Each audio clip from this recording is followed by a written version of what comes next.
I'm gonna say salute, squad. Welcome to another episode of Fly High Productions. So check this out. Katt Williams dropped one video and got the whole YouTube going mad. We're gonna take a look at a couple of videos that I ran across that could possibly have led up to this. We're gonna listen to a couple of responses. So far, we got a response from Kevin Hart. It was a response though, and we got it. So we're gonna bring that to you. And of course, we can't go on about Katt Williams without bringing the Katt Williams footage. And first up and foremost, it's the response from Kevin. He tweeted out, "Got to get the anger up out you, champ. It's honestly sad. In the meantime, please enjoy my movie trailer in the next film, Lift, which will be dropping on Netflix in 8 days. This is the moment in the trailer." No, it says there is a moment in the trailer where Goo Gum Bathara says, "They really love you. I now know." She's talking about Katt. Mark your calendars, world. This one is special. That's Kevin Hart now, right? So check this out. Before we get into the responses, though, like I say, we gonna see what kind of led up to this. Quite obviously, he fed up. He up to her with it. You know what I mean? He tired. My only question is, who let the cat out the bag? But I want to know what y'all think of this, man. Because, like I said, unless you've been up under a rock somewhere, living in a cave, you know about these guys. If you're off into comedy, you most definitely know about these guys. First up, Michael Blackston. Shout out to Cam Capone News. Salute to you, brother. Let's get into it. You mentioned Katt Williams a little bit earlier, man. I seen that he was kind of upset about some things you said on Drink Champs. Can you kind of go into your guys' friendship and everything, or you know what I'm saying, how all that happened? You know, I mean, I'm not gonna say me and Katt been like, best friends or we're friends, but we're more like always been like associates. Like the thing with comedy, we all one big family because we all know the struggles we all went through. You know what I mean? And whenever we see each other, it's like a bunch of brothers hanging out. And we all have respect for each other. Because we know, I respect Katt a lot. I mean, I know where he came from. From Comic View, Cat in the Hat was his name, and then of course, got in the movie Friday After Next, and then boom, took that scene and rode it to the top, and became a millionaire, successful guy from it. So I respect that, and I always loved him, and I know you feel the same about me. A kid came from a whole different continent, coming here to America and making it, taking that mother sucker thing and taking it to the whole next level. So we have an ultimate respect for each other and love, brotherly comedic love. There's not much hate in comedy. If it is, it's just been more like in the last 5-6 years. But prior to then, man, we saw each other with like, when we see each other, we start thinking about each other's jokes and we start laughing right away because we knew, what we talked about. And of course, Katt went through a few things in the last few years, with his, his career, like being top, and then we don't know what happened. And then, he kind of like went down, and then, he fought his way back up. And that's the type of person Katt is. Like, and like what I was saying on Trim Champ was talking about comedians. And I was saying, to survive in comedy, you have to be lovable. Motherfuckers have to love you. The guy, and Katt, I said, Katt is one of the most lovable comedians in the world. And what I meant to say on the interview was, I meant to say, I don't give a how much crack y'all think that smoke. He's the most lovable. But instead I said, I don't care how much crack he smoked. And I've never seen Katt smoke no goddamn crack.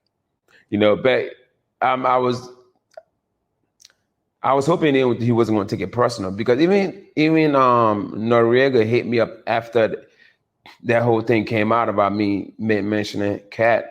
And he didn't even remember, like, he said, when did this happen? Because I mentioned I was on Drink Champ and I'm this interview, and he hit me up, like, he DM'd me like, hey, Mike, what did you say on there that I missed?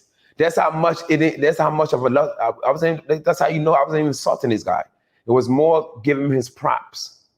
You know what I mean? And that's how he didn't remember that, because he would have, if he thought I was an insult, Noriega would have been like, can you elaborate on what you said about that? But nobody on set noted it as an insult. I thought it was a compliment. I didn't know there was a problem after it aired, and I got a call from a mutual friend that's friends with him and friends with me, and it's like, hey, Katt's mad at you. I was like, huh, what'd I do? I didn't even know what I did. He said, you said he was a crackhead? I'm like, what did I say he's a crackhead? I said, let me look at, what did I say he's a crackhead?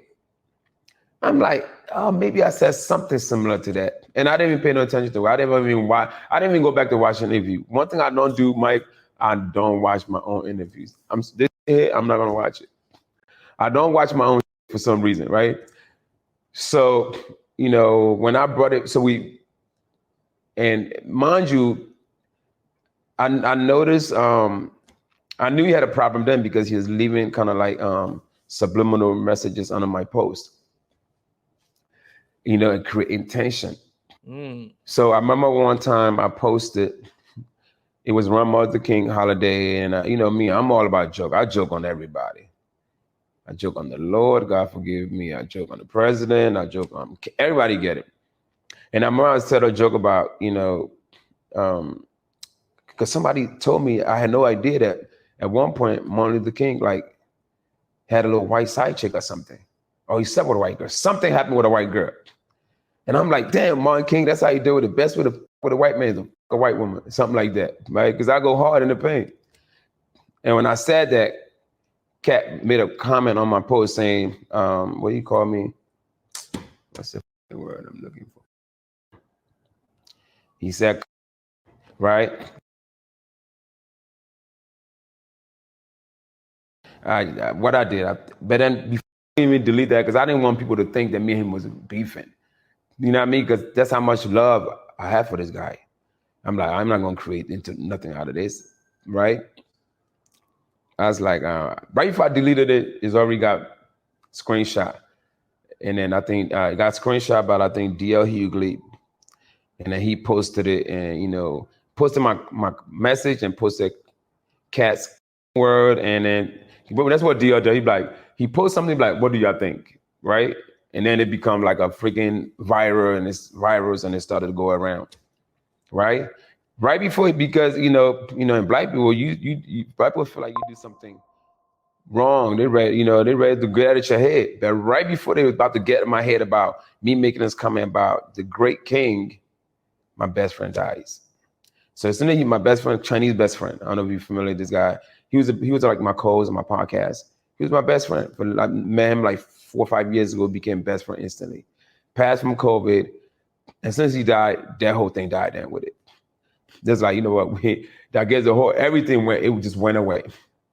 Like, you know, they're not about to, they saw I was grieving on the social media, you know, I'm posting him, that shit didn't go, no, it just died with it, right? It don't seem like Michael Blackston and Katt Williams got a real beef going on.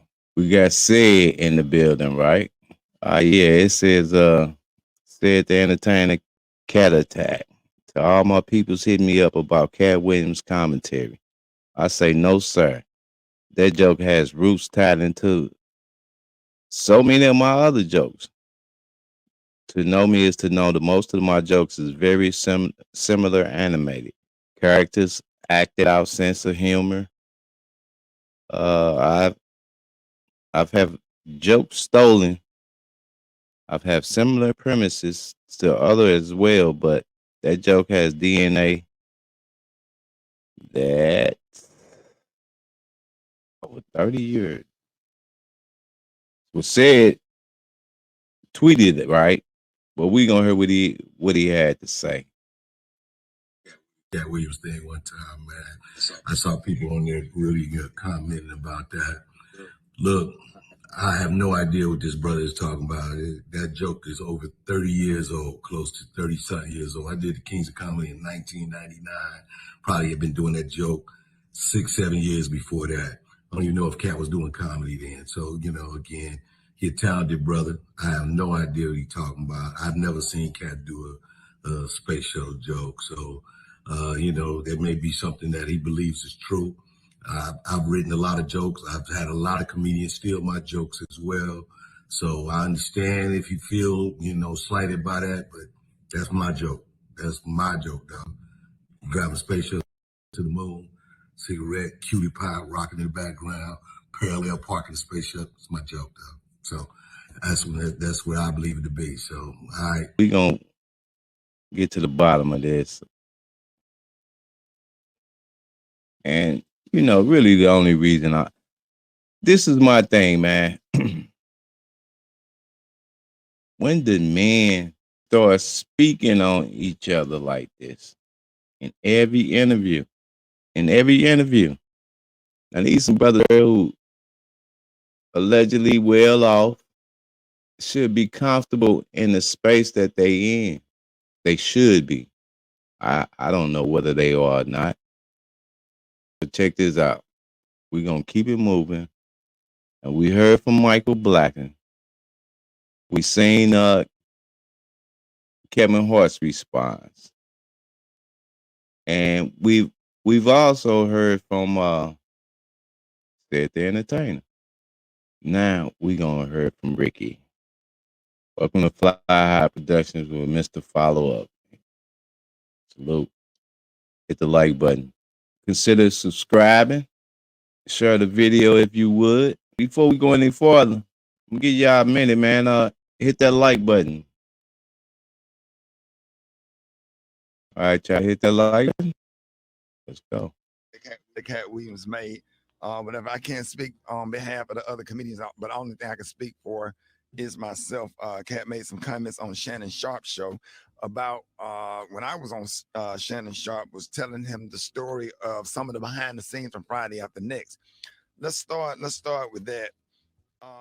When I went out there, let's just go back. In 2000, I was the host of BET Comic View and in the season 2004. I also worked on this show called Live from LA. That was my first job with BET. And that's where I met Ice Cube, if I'm not mistaken. And Ice Cube was like, man, hey, man, I like your work. I want to do some stuff with you. I want to put you in some movies. And Ice Cube started putting me in movies, which really helped my career. I was in All About the Benjamins, but of course, when they changed the ending of it, that part didn't make any sense. But then he put me in Friday After Next. And just for clarification, I went out to audition for Friday After Next as Money Mike, not the Santa Claus. And that is the honest God truth. I had no reason to go on there and to go on Shannon Sharp's show and lie about any of that. That's what I auditioned for. Was Money Mike, and I guess the producers, Cube, and everybody saw something different. And I think that Money Mike character, Special K, was going to come off as kind of like just a guy who was hanging around in the strip mall who was just kind of being annoying and almost like a crackhead type of character. That was right. Just, so Katt, I guess when Katt Williams did it, they added the whole pimp twist to that character, which was actually a better decision and made it funnier. Because ain't no way in the hell I could have executed that role like that. And I'm glad that they made that decision and they put me in a Santa Claus role, which was actually perfect. So when I got back to LA, they said, hey, your role has changed. You're going to be the Santa Claus. And here's the Santa Claus suit. Put it on, and here's your lines. Sat in the trailer, went over the lines, went over my stuff with Cube, and the rest is history.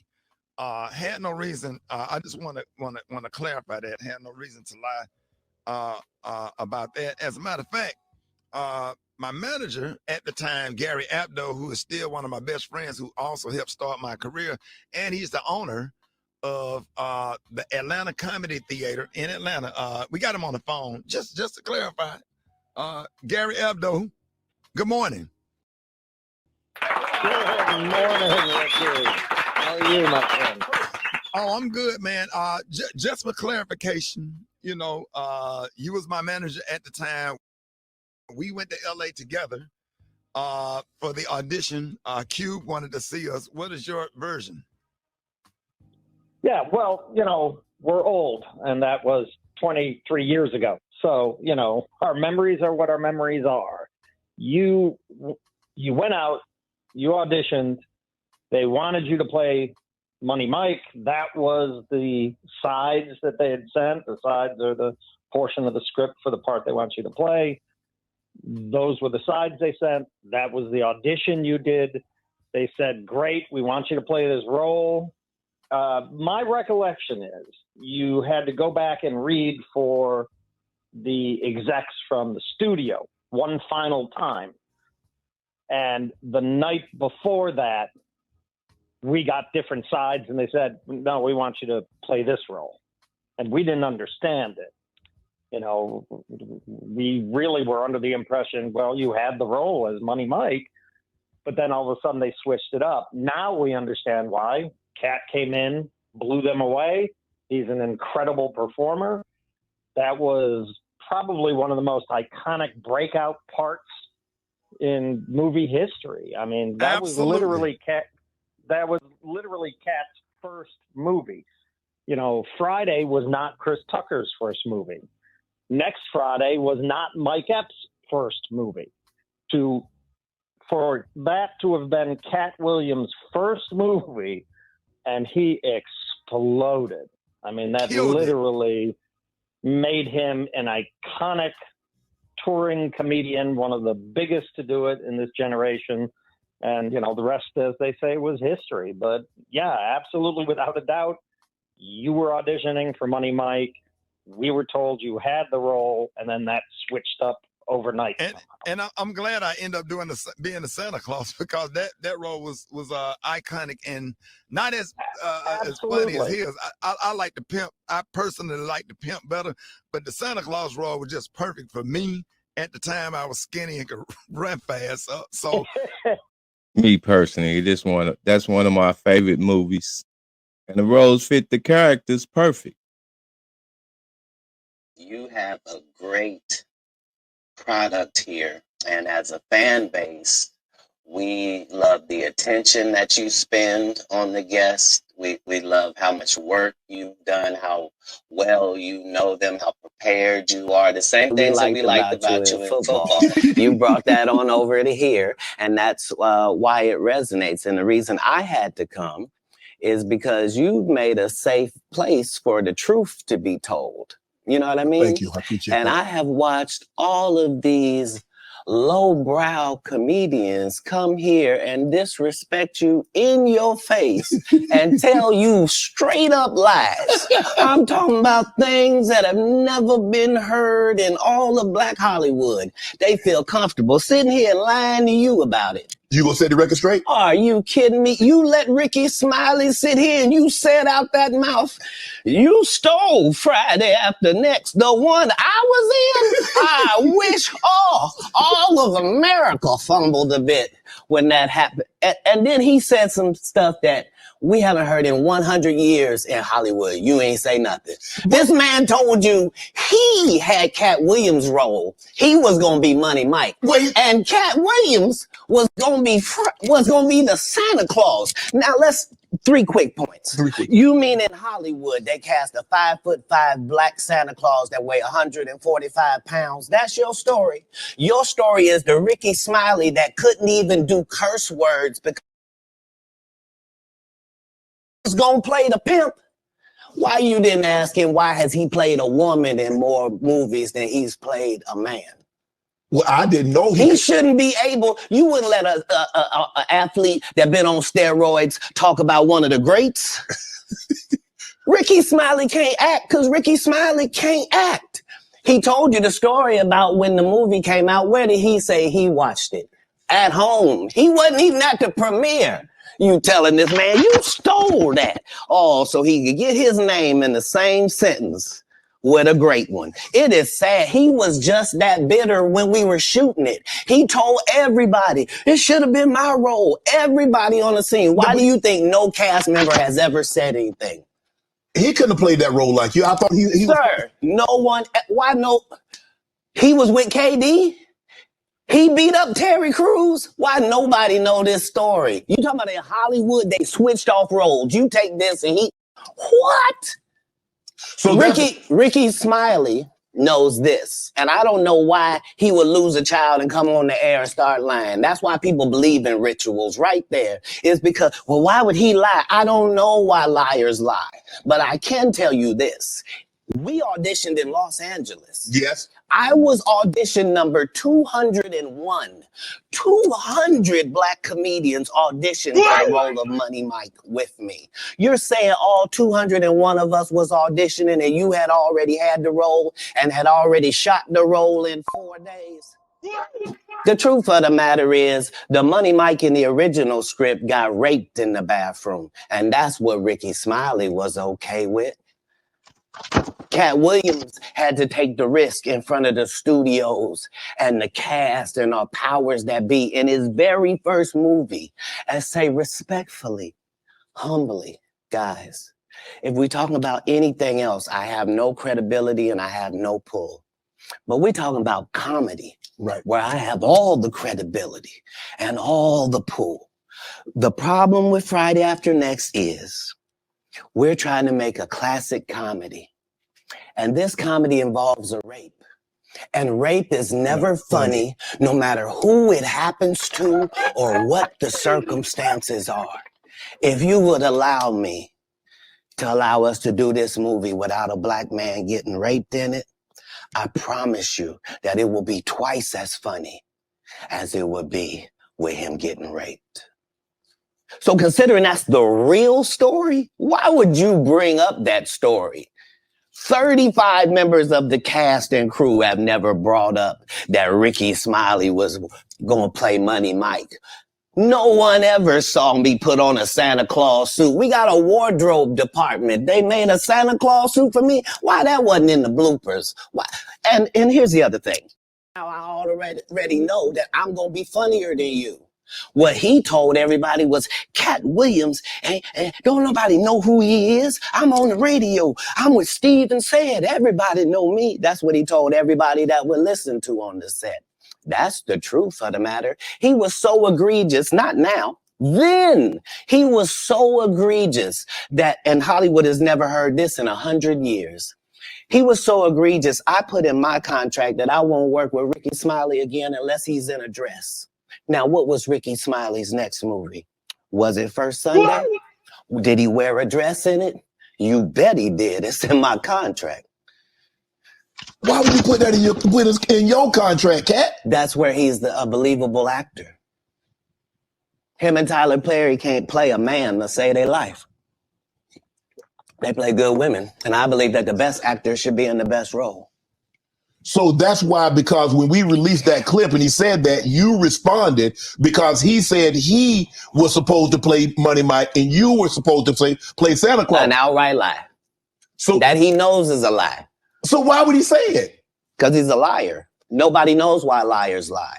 And that's why I had to come on the program. Cedric did the same thing. Cedric told you when you asked him, did you steal Katt Williams' joke? Yeah. He said, it don't line up. How it don't line up that I did it on TV in 2018. You came to see me at the Comedy Store do it in 2019 and then did it on the Kings of Comedy. Like, what doesn't line up? This is a televised joke that Mark Curry helped me punch up and get to the level that it was.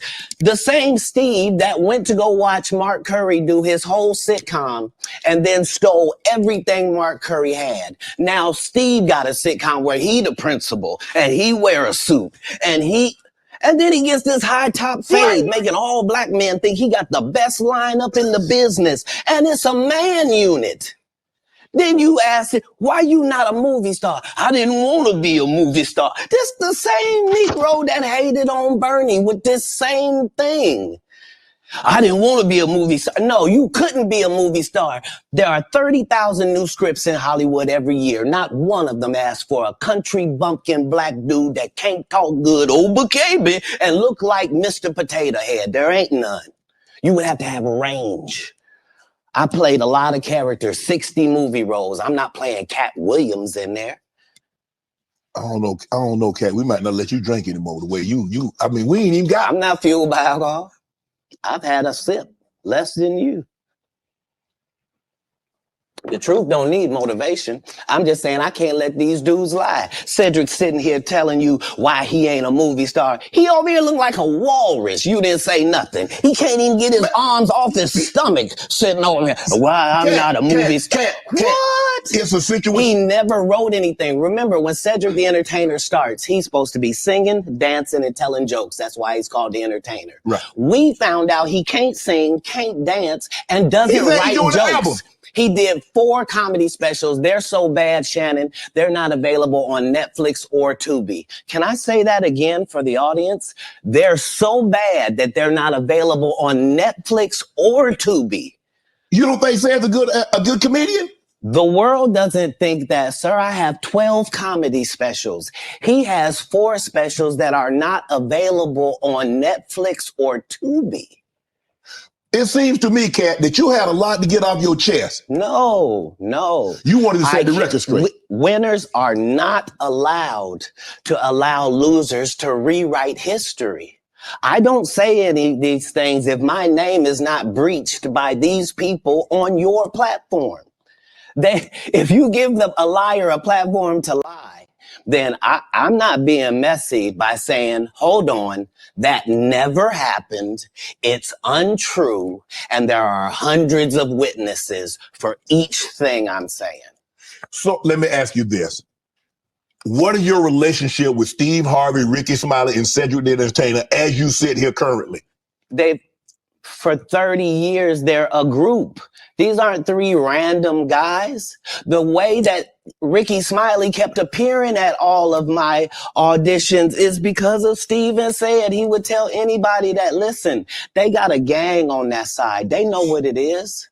They know who the gang is. Why Earthquake not in movies? Because he's illiterate. He can't read. And they found that out when they gave him a show and put the cards in front of him. Like, all of these dudes are co-entwined and they share secrets. And this is the age of truth. And the truth doesn't need to be scared of the fact that people tell lies. Cats on drugs. Where are the stories? Why is there no story of anybody who ever sold a drug to me, did a drug with me, was around me when I was inebriated? I got 5 daughters. I got 5 sons. Why would we tell these ridiculous stories? Because it's competition. You feel like, well, why comedy guys can't just get along? Yes. Why didn't you get along with the other teams you were competing against? If you're a Denver Bronco, why you don't get along with the Cowboys? Something wrong with you? But I don't disagree. I don't dislike all the Cowboys. Katt, damn, you like this? No, that's okay, not. What comedians do you like? Did you play against the team? Yes. I've taken 46 comedians with me on the road. 46. Okay. I'm not the comedian you can give that to. I only put on comedians that are funnier than me. Anybody that ever told you differently was a fat Faison liar. There's nobody like me in the business. Faison just called it straight. Faison said that getting a Netflix special is easy. I have 12 specials. Guess how many Faison got? 0. So why is he allowed to have conversations about real stand-up people? We do not let people who are on the juice discuss real athletes. That's all. As a journalist. That's all. That's all I'm saying. Okay. I don't harbor any resentment to any of these entities because I can't be jealous. I've never seen them have anything that I ever wanted. If you sign up for their program, you get a light-skinned, weird face wife that never do an interview. Listen, in 20 years won't do an interview. Nobody's ever talked to her and she's never been interviewed anywhere. And now, understand, I'm not talking about one person. What I just told you applies to 7 people. how they all end up with that. That's part of what you get. I came in this business saying I was going to expose. When I talked about Michael Jackson, when I talked about R. Kelly, they canceled me for these things because why would you talk about another black dude? Race is not where the line is drawn. It's God's side and the other side. And we don't care nothing about the other side. Period. All of these big dick deviants is all catching hell in 2024. It's up for all of them. It don't matter if you Diddy or whoever you is. TG Jakes, any of them. All lies will be exposed. That's all. And anyone who takes that the wrong way, know why they take it the wrong way. The truth is the light. I need to have another one of these. Amen. Amen. Shit. I kind of get this one here. Right. After that, I don't really kind of know where to go. Let me one more time. Right. We good now? Because the people want to know, well, why would he get blackballed? Yeah. Because in 30 years, I've done nothing but collect information, knowledge, and your secrets. So if you and a man was in a corner doing something you wasn't supposed to be doing, you will tell it. No, somebody come to tell me. Okay. I gather that. I value that. I'll pay for that. Come, tell me. I know so many things I shouldn't know, and they all know it. They all know it. Why? Because you don't make me the villain. Not the guy that raises black children and ain't never done a hard drug in his life and don't have no stories of doing nobody dirty. And they'll just go out and they'll lie. The industry doesn't mess with Katt because he didn't show up for the studio. No studios have ever said that. Look at my IMDb. It will show you that no studio has ever lost money with me on the script. How? That's why I'm saying, that's why I can't let Ricky Smiley say he was supposed to play Money Mike, because I wrote the words for Money Mike. I designed the hair for Money Mike. I collaborated with the wardrobe department and made outfits to make sure that no one in America would be wearing what Money Mike was wearing. I told them to go get the Prowler. I then told them to paint it purple. I told them don't have an actor playing a pimp. We could get an actual pimp, Archbishop Magic Don Juan to play. Like, I did far too much work for somebody to come years later and try to tag along just for their own self-aggrandizement. Why didn't Cube set the record straight? Terry Crews could have set the record straight. Mike Epps could have set the record straight. Why none of them set the record straight? That's what you were supposed to ask him when he told you those lies that but no I didn't one's know it ever was a heard. lie. Right, but he's telling you something no one's ever heard of. Nobody has ever heard, oh, Ben Affleck and Matt Damon was in a movie and somebody said, y'all should switch roles. And, like, this is a business. But that's the thing, Katt. Normally when people are giving you information, I'm thinking I'm hearing it for the first time and they're giving information no one else knows or have ever heard. So I'm taking them at face value. These are like, this is like Steve Harvey telling people he used to be homeless. That's my story. That's not his story. Steve Harvey wasn't never homeless. When Mark Curry was touring with him 25 years ago, he was making $3,000 a show in cash and doing 5 shows a week. They just tell the stories. Thanks to my wife, I'm where I am. You said that about the first wife. You forget that? You told us it was her. Then you went and married somebody else that think like a man. Like, what are you talking about? They think they can rewrite history. Guy Torrey did a beautiful special about the Comedy Store and Fat Tuesday, where he said that Steve and Cedric and Kevin Hart and Tiffany Haddish came through there and made all lies. Steve and Cedric never performed at the Comedy Store at all. Tiffany was only seen at the Laugh Factory.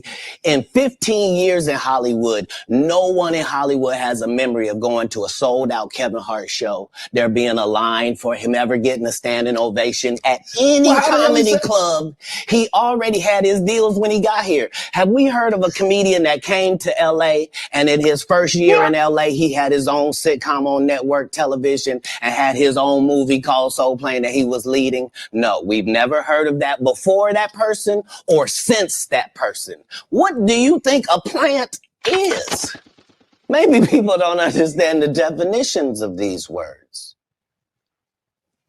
He just did his documentary with Chris Rock where he shows you that his whole upbringing in comedy was on the East Coast. Yeah, it was. So how simultaneously was he here in Los Angeles doing the same thing? It didn't happen. It didn't happen. And I hate to seem like a petty individual for picking apart lies, but Jussie Smollett gonna keep lying until you say we don't believe you. Like, it's important in the checks and balances of the universe that liars not get to make complete narratives for themselves. Are you not afraid about being blackballed again? These are some power people. What do you mean again? These people are not powerful. Satan can't create anything. That includes blessings for his people. That's why, you know what the number one job of somebody that sold their soul in Hollywood is? What? Is to act like it didn't happen. They all do the same job. Why do you think Gary Owen can't cross over and he already white and been in comedy for 25 years? If what I say ain't the case. It's a cabal. It's a consortium. They rock with who they rock with and they don't with who they don't. But I'm not scared of being the competition any more than you were when you lined up across from a superior team. Yeah, on paper, they're a better team. Right. They have all the assets and resources and we don't. But let us get on the line, boy, and see if that factors in. I guarantee you it won't. Wow. Because Shannon Sharp got to be a different person than that other person. Absolutely. And he always was. That doesn't change when I change teams. That remains the same.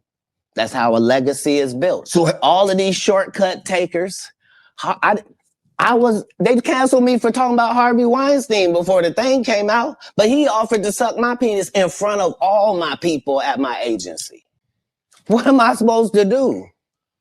He did all of that. I'm thinking I'm the only black person on the script. I get there, it's 3 other black guys on there. Woo. Huh. So you wonder what they did to get there. I told him no. What y'all do? And this is why when I walk in a room, heads go down. Behind my back, I'm nothing. I'm just a regular old comedian that's bitter and jealous. But Cedric, he stole your... Oh, no.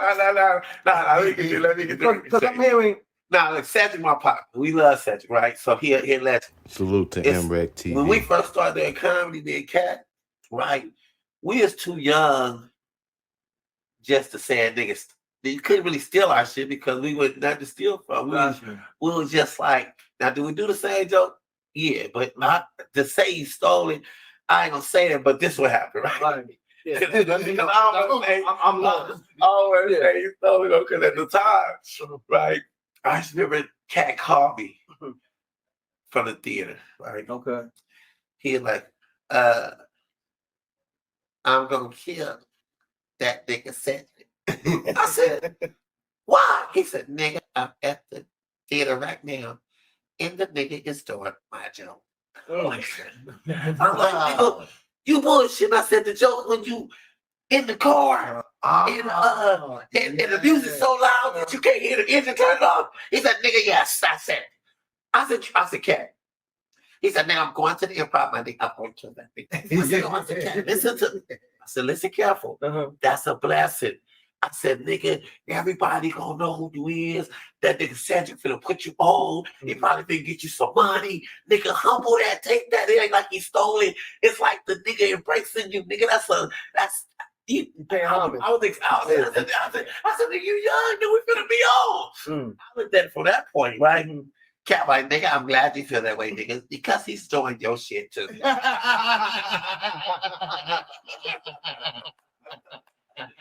ain't word. I said, nigga, what are you doing? Then he's pop locking as we speak. Right.